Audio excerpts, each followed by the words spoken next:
Church, why does it seem that wherever Chris Brown goes, drama tends to follow? I got my notes, y'all bring y'all opinions, and let's get on into this damn mess.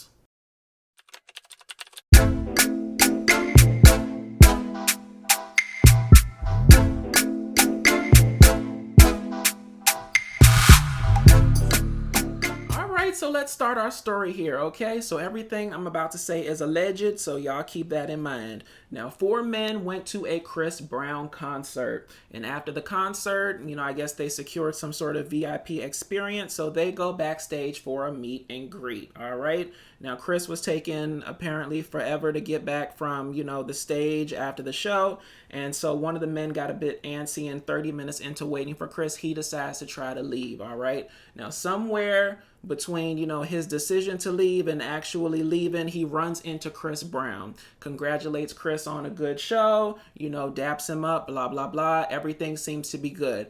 Now, apparently, somebody from Chris's entourage then tells Chris, wait, don't you have a beef with this person? Chris says, oh yeah, I do. And apparently and allegedly gives instructions to F up the man. And then the situation basically devolves from there with a big old fight, a big old dust up, chairs being thrown, injuries, the like, and the men suing Chris, Live Nation, and everybody for a combined, $50 million. All right. Now, I just have questions behind the whole scenario. I have questions and I also have a bit of disappointment. Now, whatever you may think about Chris Brown, from all his issues and his trials and tribulations in the past, one of the things that I've always respected about him is his ability to put his head down and just work, okay? After all the apologies, after all the saying sorries, after all the explaining, he put his head down and he worked, okay? Sometimes the best way, around a storm is just to go through it. And by all accounts, yeah, he's had some trials and tribulations over the years, but he's always put his head down and worked, okay? So I really hate that, from all accounts, the 11/11 tour was going extremely well for him. It was all up and down my timeline on social media, people taking the pictures, people posting about it. It was the renaissance of Chris Brown. So to have it all, kind of culminate in some mess, it just seems really saddening, okay? So back to my questions that I told y'all I have, okay? On the plaintiff side, if you have a problem with somebody, a beef, if you will, why are you going to their concert, okay? Now, I don't know much about beef protocol, but I would think number one on that list would be to stay away from somebody that you have the actual beef with, okay? And furthermore than just going to the concert, why would you go backstage for a meet and greet with the subject of said beef unless your intention was to stir up some mess, okay? So I'm questioning that sequence of events. Now, on the Chris side, look, Chris, beloved, if someone from your entourage has to alert you to the existence of a beef, all I'm saying is that it's probably time to set it on down, okay? If the beef is not forefront in your mind when you get up in this person's face and they're congratulating you and stuff, it clearly can't be that deep, so it should be squashed, okay? And I always tell y'all, okay, be careful with the company that you keep, because to me, it's a fool that is Chris's entourage that got him embroiled in this mess from just, having to alert him to the existence of this beef, okay?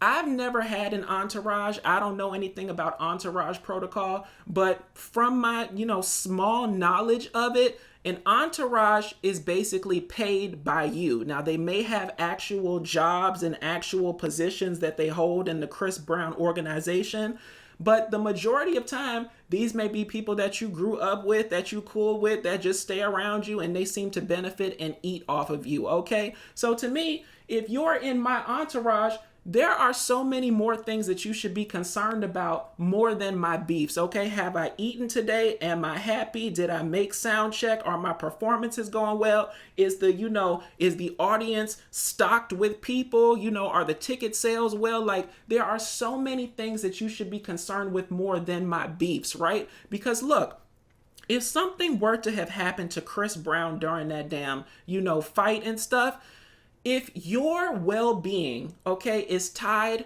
to the well-being of Chris Brown, then you should make sure that I'm never in any danger that could jeopardize, Chris's pocket, okay, or your own pocket, right? So it just seems very ridiculous, okay, ill-advised, right? Irresponsible to throw him into some mess, because as the plaintiffs tell it, Chris was, embroiled in the mess too, hitting people, fighting, throwing stuff, instructing people to do stuff. So it just seems odd that if your benefit, your livelihood, your well-being is tied to the business of Chris Brown continuing, then you should probably be on the offense and the defense, hell, for anything that could jeopardize the business of Chris Brown, okay? If your entourage is not elevating you, then they are a liability and they must go. Be careful with the company that you keep, okay?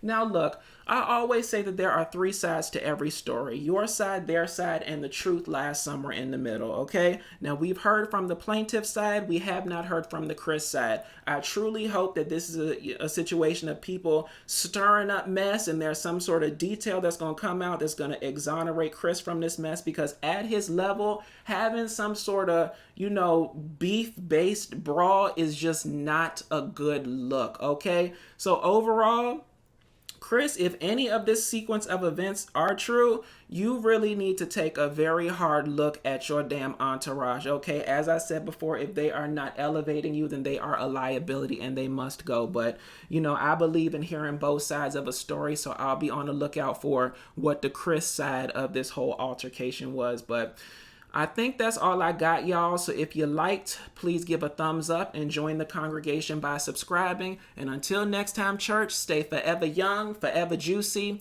and hell, forever out some mess. I'll talk to y'all later. Bye.